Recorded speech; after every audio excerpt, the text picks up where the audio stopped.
Hey guys, quick little tool video today on rotary tools. We'll talk about what it is, why you might want one, the best accessories, and how to store them. Rotary tool, more commonly known as a Dremel tool. However, other people make them besides just Dremel. Why might you want to own one? I got this about over 10 years ago when I first started acquiring my own tools, when I first moved out. And this is really one of the best tools you can have for doing just any little task. You'll find that it comes in handy if you're tinkering, if you're hobbying, if you're making stuff, DIYing. You're gonna want one of these. My favorite version of the rotary tool is this one by Black & Decker. I've had a few of them and they're just great. They're about 30 bucks or so. They got adjustable speed. One of the best things about them is this collet lock up here. It's got a safety feature so you can't lock up the collet while the thing's turning. Some of them don't have that. So you flip this little switch and then it locks the collet.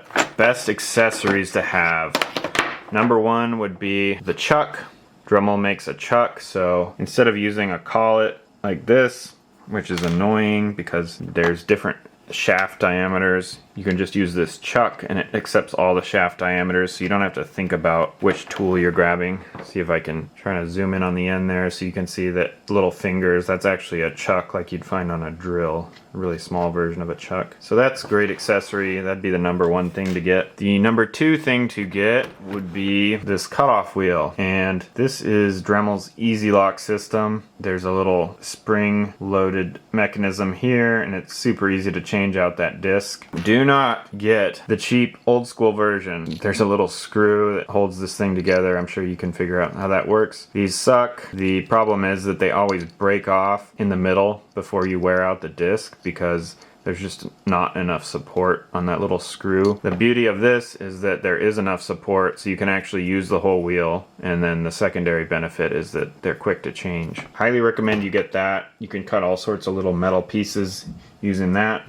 There's also different wheels you can get for that, but the main ones I'd recommend are cutting discs. They're a little bit thinner, and then a grinding disc, which will last a little longer. It's a little bit thicker. There's also like a diamond cutting wheel for doing ceramic things, but my number one and two slots for accessories would be to get the chuck and to get the quick change cutoff disc. Aside from that, let's look at some of the other stuff I've got here. I've got some polishing stuff. You'll know if you need that if you're into jewelry and such. High-speed steel cutter, not super useful, but can be. Some sanding drums, those are very useful. Got some more cutters, got some diamond tools here if you're into jewelry making. Got a little router. This can create a really nice rounded edge for small scale woodwork. Got some high-speed steel burrs. Those are good to have. And of course some stones. Those seem to never work quite as well as you want them to on metal, but they do work. And I've also got an assortment of diamond burrs. Use these for jewelry. They're quite cheap. Got a right angle attachment. Can't say I've used that whole ton. And lastly, let's talk about how you store all this stuff. Usually you get some of these little bits and bobs in a kit and they're just kind of all over the place, and to me storage and organization is a huge deal. If you can't find what you want to use in a timely manner, then it's essentially like you don't even have it. So I love having my stuff organized. How I made this organizer setup was I took a basic tackle box, and let me show you. It started off similar to this, just a basic tackle box, like that. And then what I did is I took off the top tray, and in place of it I put this piece of wood, and I just screwed those into the arms, and then I drilled the appropriate size holes in it to store pieces, and I made this fancy little grid pattern. Not really necessary, just made it look nice though.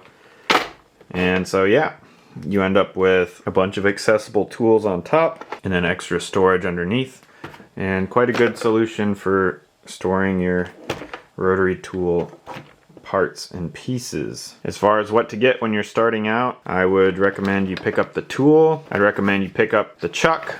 I would recommend that you pick up the cutoff wheel with the quick change, not the shitty one. And from there, just let your projects guide you. You'll know when you need something and then you can just grab it, don't go out and get everything at once. It's kind of silly. Just see what you need as you go. And I'll include links in the description for the tool, the chuck, and this little setup, the things that I super recommend. And I'll also include a tackle box that you can use if you want to make a storage solution like I have here.